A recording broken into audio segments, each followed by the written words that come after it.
Quyosh Yerga eng yaqin bo'lgan qizib yotgan yulduz, olov sharidir. U Quyosh sistemasining o'rtasida joylashgan. Quyosh Yerdagi yorug'lik va issiqlik manbai hisoblanadi. Uning atrofida 8 ta sayyora aylanib turadi. Bular Merkuriy, Venera, Yer, Mars, Yupiter, Saturn, Uran, Neptun sayyoralaridir. Sayyoralarning yulduzlardan farqi shuki, ular nur sochmaydi. Quyoshdan tushgan nurni qaytaradi xolos. Olimlar murakkab asboblar, har xil teleskoplar yordamida sayyoralar va ularning yo'ldoshlari asosan bir xil moddalardan tuzilganini aniqlashgan. Ular ham Yerda uchraydigan moddalardan tuzilgan ekan. Sayyoralarning yulduzlardan yana bir farqi shuki, ular koinotdagi o'z o'rinlarini ancha tez o'zgartirib turadi.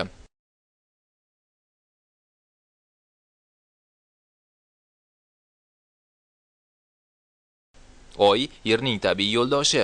Oy o'zidan nur sochmaydi. Quyoshdan tushgan nurni qaytaradi. Oy Yer atrofini deyarli bir oyda bir marotaba aylanib chiqadi. Yer, Quyosh va Oyning osmonda bir-biriga nisbatan joylashgan o'rniga qarab, u bizga har xil ko'rinadi. Bizga Oyning Quyosh nur bilan yoritilgan qismigina ko'rinadi. Agar diqqat bilan qarasangiz, yangi Oy o'roq shaklida bo'ladi.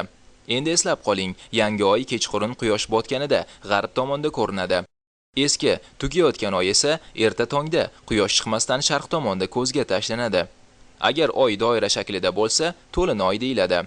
Oyning 14-15 kunlari to'lin Oy bo'ladi. Oy tutilishi to'lin Oy kunlarga to'g'ri keladi. Oy, Yer, Quyosh osmonda bir chiziqqa to'g'ri kelib qolganda Oy tutiladi. Quyosh va Oyning Yerni tortishi natijasida dengiz hamda okeanlarda davriy ravishda suv qalqishi, ya'ni suvning ko'tarilib pasayishi ro'y beradi. Suvning ko'tarilib qaytishi Quyosh tortishiga nisbatan Oy tortganda 2 barobar kuchli bo'ladi. Odamlar osmon jismlarini kuzatish natijasida Oy va Quyosh taqvimlarini tuzishgan.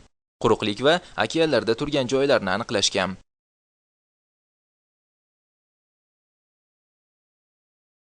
Tunda osmonga qarasangiz, juda ko'plab yulduzlar tartibsiz sochilib yotganga o'xshaydi. Aslida ular osmonda tartibsiz sochilib yotmaydi.